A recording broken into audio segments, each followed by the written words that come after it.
Hello guys, स्वागत है आपका सिटीजन जी चैनल पर। और आज आप देखने वाले हो 1974 में आई ब्रिटिश और anthology film from beyond the grave, जिसके डायरेक्टर हैं केविन कॉनर। ये अमिकस की आखिरी एंथोलॉजी थी। इसके बाद हमें कभी ऐसी मूवीज देखने को ना मिली और ना कभी मिलेंगी। 1965 से 1974 तक यानी कि 9 सालों में अमिकस ने सिर्फ 7 एंथोलॉजीज बनाई थी और 7 चैनल पर अवेलेबल हैं, जिन्हें देखकर आपको यकीन हो जाएगा कि सिनेमा पहले से काफी आगे था। तो ये वीडियो भी अंत तक जरूर देखना कुछ इंटरेस्टिंग फैक्ट्स जानने के लिए। तो अब ज़्यादा देर ना करते हुए जल्दी से स्टोरी स्टार्ट करते हैं।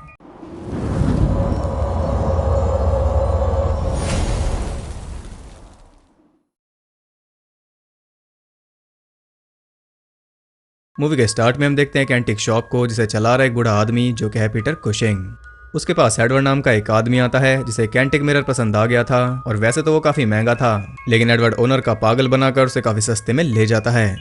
ओनर ने वो इसलिए दे दिया क्योंकि एडवर्ड ने कहा कि ये असली नहीं बल्कि कॉपी है और बेचना उसकी मजबूरी भी है, बेचेगा नहीं तो खाएगा क्या। यहीं से शुरू होती है हमारी पहली स्टोरी, जिसका नाम है द गेट क्रैशर। ओनर का पागल बनाकर एडवर्ड काफी खुश हो रहा था क्योंकि उसके पास 400 साल पुराना मिरर जो आ गया।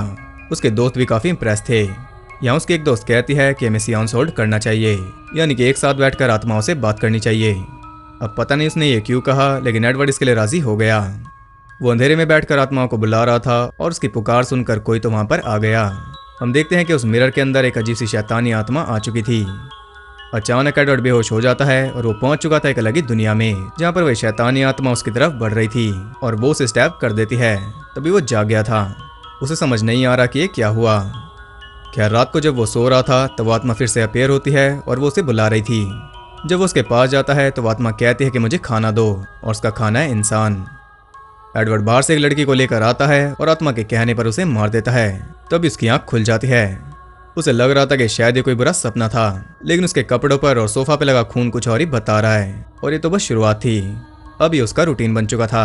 हर रात वो एक लड़की को लाता और आत्मा के सामने उसे मार देता। ऐसा करते करते उसे काफी दिन बीत गए थे और अब वो इस सबसे परेशान हो गया था क्योंकि उसकी लाइफ में अंधेरे के सिवा कुछ बचा ही नहीं। वो उस आत्मा का गुलाम बन चुका है। जैसे ही वो ऑर्डर देता एडवर्ड उसके लिए खाना लाता, और अगर वो मना करता तो वो आत्मा उसे मेंटली टॉर्चर करती। इतना ज्यादा वो उसके ऊपर हावी हो चुकी थी।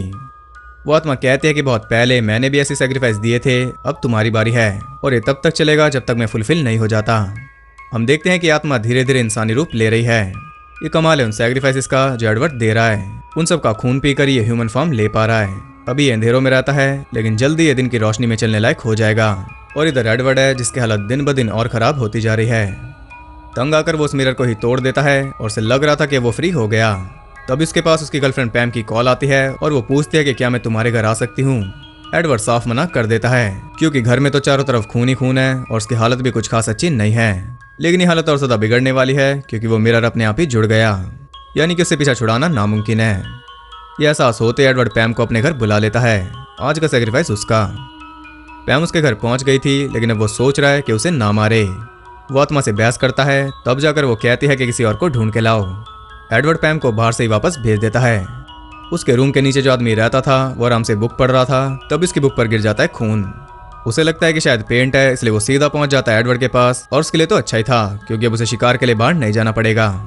वो उस आदमी को अंदर बुलाकर उसे मार देता है, और घर की हालत देखकर आप समझ सकते हो कि खून नीचे क्यों टपक रहा था, क्योंकि फ्लोर में उसने बॉडीज को दबाया हुआ है। फिर आखिर में वो दिन आ ही जाता है जब इस सब पे रोक लगेगी। एडवर्ड ने उस आत्मा को इतना फीड कर दिया कि वो आईने से निकलकर दोबारा इस दुनिया में आ गई थी। लेकिन इससे पहले कि वो फ्रीली घूम पाए, एक आखिरी सैक्रिफाइस बाकी है, जो कि होगा वेसल का, यानी कि एडवर्ड का। सिंपल शब्दों में अब एडवर्ड उसकी जगह लेगा। वो इतना ज्यादा पक गया था कि वो खुद ही अपना सैक्रिफाइस दे देता है, और कुछ इस तरह वो आदमी अब फ्रीली इस दुनिया में घूम पाएगा, और सिर्फ घूमेगा ही नहीं बल्कि वो खुद ही शिकार भी कर लेगा, यानी कि एक काइंड ऑफ एक वैम्पायर कॉन्सेप्ट हुआ। वो आदमी कहता है कि मैं बाकियों को ज्वाइन करूंगा, यानी कि उसके जैसे और भी हैं और वही दुनिया के एलिट्स हैं, यानी कि ये कहना चाहता है कि जो भी लोग दुनिया पे राज करते हैं वो सब इसी के जैसे हैं। खैर एडवर्ड के मरने से किसी को कोई फर्क नहीं पड़ा।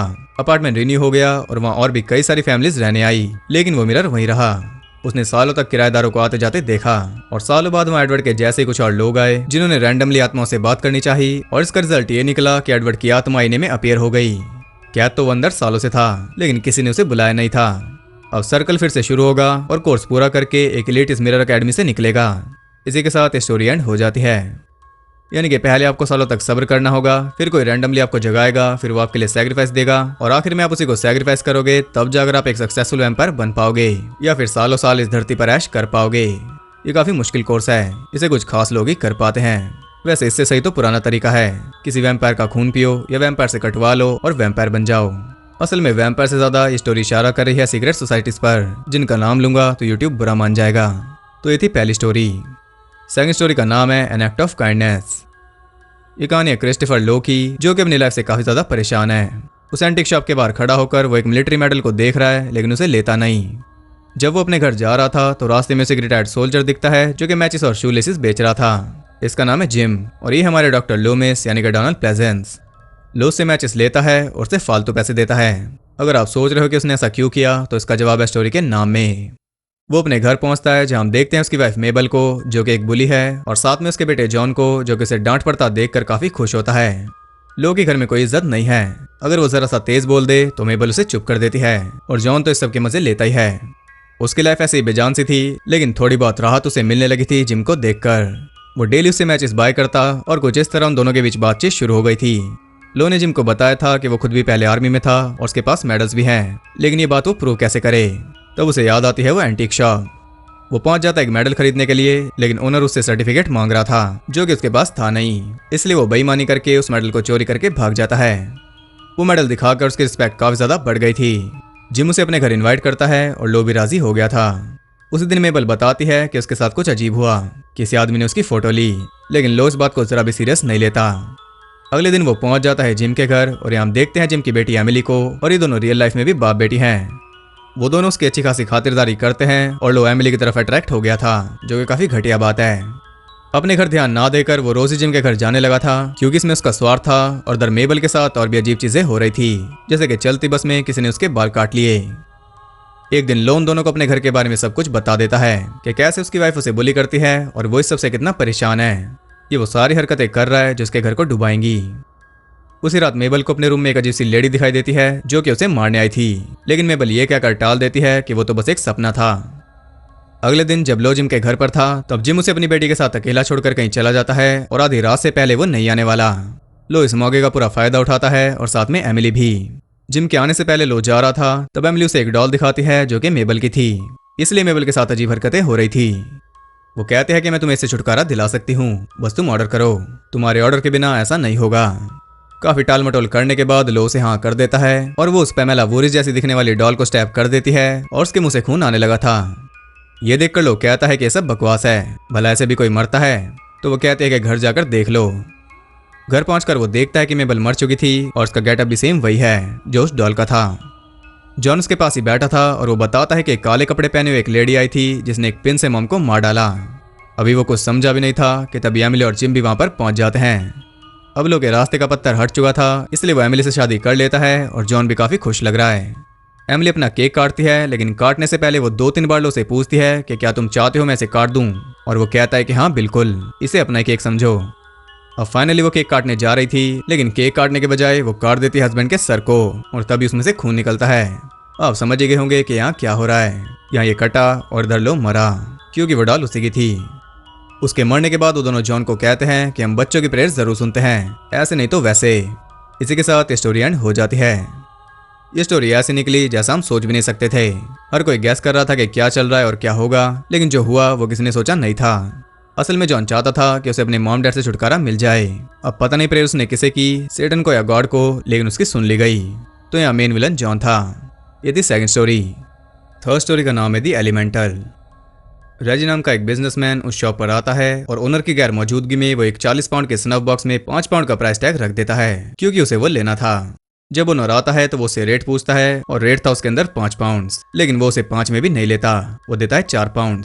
ये 36 पाउंड की बचत इसे काफी महंगी पड़ेगी। जब वो ट्रेन से अपने घर जा रहा था तो उसके सामने बैठी साइकिक मैडम ऑर्लफ उसे कहती है कि तुम्हारे कंधे पर एक एलिमेंटल बैठा है, यानी कि एक आत्मा बैठी है जो कि काफी घिनौनी है, और वो धीरे धीरे तुम्हें खा रही है, इसलिए तुम वीक फील कर रहे होगे। वो ये भी कहते हैं कि ये कोई आम आत्मा नहीं बल्कि एक किलर है, ये तुम्हें काफी भारी नुकसान देगी। वो अपना कंधा झाड़ता है, लेकिन वो कहती है कि ऐसे पीछा नहीं छोड़ेगी, चाहे कितना ही कंधा झाड़ लो। रजी का स्टेशन आ गया था, इसलिए वो उतर रहा था, तब ऑर्लफ उसे अपना कार्ड देकर कहती है कि इसकी तुम्हें जरूरत पड़ेगी।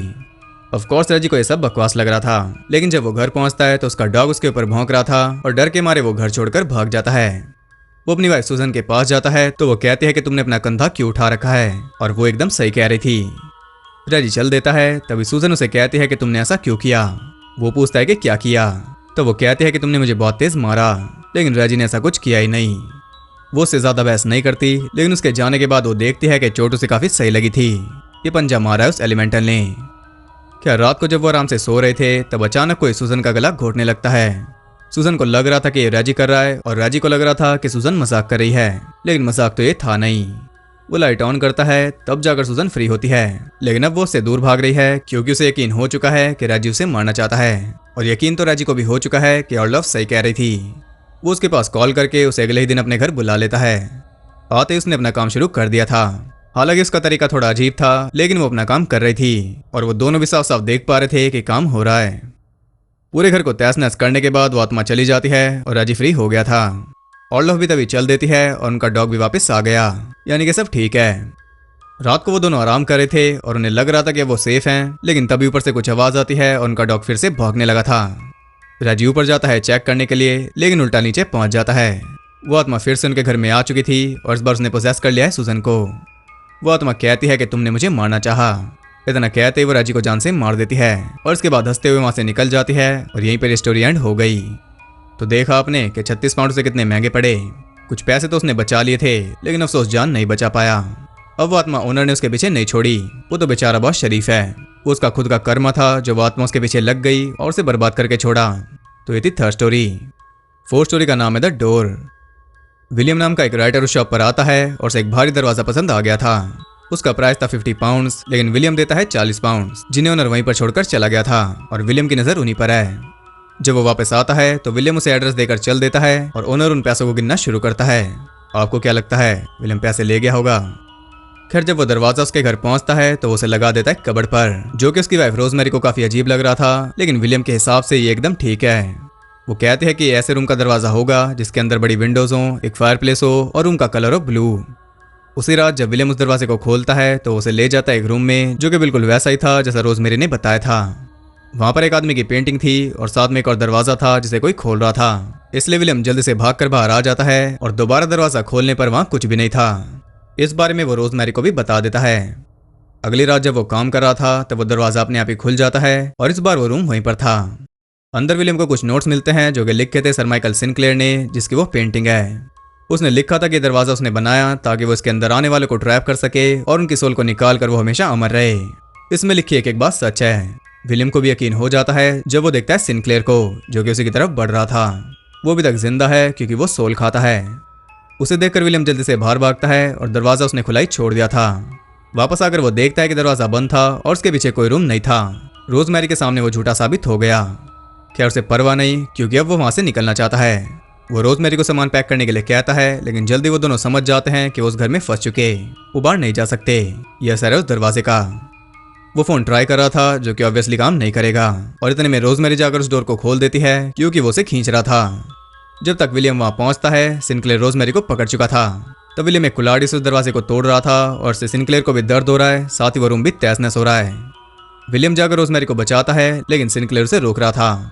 इतने में रोजमेरी भी जाग जाती है और विलियम के कहने पर वो भी दरवाजे पर अटैक शुरू कर देती है, जिससे रूम और सिनक्लेयर दोनों का ही बुरा हाल हो गया था। विलियम उस दरवाजे को घर से अलग कर देता है, जिससे सिनक्लेयर मर के कंकाल बन जाता है और फिर धूल। कुछ इस तरह ये दोनों बच गए। इसी के साथ ये टेल एंड हो गई। अब आप कहोगे कि इसके साथ तो कुछ बुरा हुआ ही नहीं, क्योंकि इसने कुछ बुरा किया ही नहीं। ये पूरे 40 पाउंड देकर आया था। आगे हम बेन नाम के एक चोर को देखते हैं जो कि काफी देर से उस शॉप के बाहर खड़ा है। वो अंदर जाता है जहां वो 2 एंटीक गन्स लेकर ओनर को ही लूट रहा था, लेकिन ओनर उसे कुछ भी नहीं देता। तब उसे शूट करता है, लेकिन ओनर को कोई फर्क नहीं पड़ रहा था। घबराते हुए बेन खुद एक कॉफिन में गिरकर बंद हो जाता है। यह ओनर कहता है कि पैसों का प्यार इविल की जड़ है। आगे वो हमसे बात करता है और कहता है कि मेरे पास ढेर सारा सामान है और हर खरीद पर आपको एक सरप्राइज मिलेगा। इसी के साथ ये मूवी एंड हो जाती है। तो अब जरा देख लेते हैं कि इन स्टोरीज में हमारे लिए क्या सीख थी। पहली स्टोरी में बताया गया कि अगर किसी चीज के बारे में नहीं जानते तो पहले उसके बारे में जानो, तब उससे पंगे लो। सेकंड स्टोरी में कुछ बेसिक रूल्स थे जो कि आप सब समझ गए होंगे, लेकिन ये सीख भी थी कि अगर तुम किसी के साथ मिलकर किसी दूसरे का बुरा कर रहे हो तो कल को वही सेम पर्सन किसी और के साथ मिलकर तुम्हारा भी बुरा कर सकता है, इसलिए बुराई को अप्रिशिएट मत करो। थर्ड स्टोरी में बताया गया कि अगर किसी जरूरतमंद के पैसे आप मारते हो या फिर कोई बेईमानी करके खुद को स्मार्ट समझते हो तो इसका कई गुना भुगतान आपको करना पड़ेगा, ये कन्फर्म है। फोर्थ स्टोरी में दिखाया गया कि honesty is the best policy. भले ही आपको कोई नहीं देख रहा, फिर भी आप खुद से ईमानदार रहो। ऐसा ना हो कि कल को आप खुद से नजरें ना मिला पाओ। इस सब के साथ लालच और कर्म वाले लेसन तो थे ही। शॉर्ट में मूवी हमें ये सिखा रही थी कि जैसा करोगे वैसा भरोगे, और इसकी थीम थोड़ी सुपरनैचुरल थी। तो अब बात करते हैं कुछ इंटरेस्टिंग फैक्ट्स के बारे में। जॉन का रोल प्ले करने वाले एक्टर जॉन फेरल आगे जाकर बेस्टसेलर राइटर बने। ये दूसरी अमेरिकन एंथोलॉजी है जिसमें पीटर कुशिंग मेन स्टोरी के होस्ट रहे। पहली कौन सी है ये आप मुझे बताओ, ये काफी इजी है। एडवर्ड यानी कि डेविड वार्नर ने एक ऐसे आदमी का रोल प्ले किया जो औरतों को बेरहमी से मारता है, और 5 साल बाद डेविड ने serial killer Jack the Ripper का रोल किया था टाइम आफ्टर टाइम में। इस मूवी के डिस्ट्रीब्यूशन राइट्स हैं वार्नर ब्रोस के पास, लेकिन ऐसा कोई सबूत है ही नहीं कि उन्होंने इसे कभी भी यूके में रिलीज किया किसी भी मीडिया पर। 1974 में बनी यह फिल्म 2007 में जाकर डीवीडी पर रिलीज हुई। मैडम ऑर्लफ का नाम रखा गया एक स्पेनिश हॉरर फिल्म्स के मैड डॉक्टर के नाम पर। ये केविन कॉनर की पहली फिल्म थी एज अ डायरेक्टर, इससे पहले वो थे एडिटर। इस फिल्म में 3 आयन्स हैं, आयन बैनन यानी कि लो, आयन कार्मिकल यानी कि रेजी, और आयन ओगिलवी यानी कि विलियम, और ये तीनों ही अपनी अपनी स्टोरी के लीड कैरेक्टर्स हैं। तो ये थे कुछ इंटरेस्टिंग फैक्ट्स। आई होप आपको पसंद आए होंगे। अगर आपको वीडियो पसंद आई तो उसे एक लाइक जरूर करना और कमेंट करके अपनी 2 फेवरेट टेल बता देना। यहाँ पर सारी अमेरिकन एंथोलॉजी कंप्लीट हो गई फाइनली 1 साल बाद। अब हम एंथोलॉजीज में थोड़ा गैप देंगे, यानी कि अब इनके साथ और भी वीडियोस आएंगी। तो उन्हें देखने के लिए चैनल को सब्सक्राइब करके बेल नोटिफिकेशन कॉल पर सेट कर लो, ताकि नोटिफिकेशन भी आपके फोन में आकर बैठ जाए। और ज़्यादा कनेक्टेड रहने के लिए आप मुझे इंस्टाग्राम पर फॉलो कर सकते हो, वहाँ आपको बहुत कुछ जानने के लिए मिल जाएगा, ढेर सारे फैक्ट्स भी और लेटेस्ट न्यूज़ भी। तो मैं मिलता हूँ आपसे अगली वीडियो में, तब तक के लिए सबको बाय।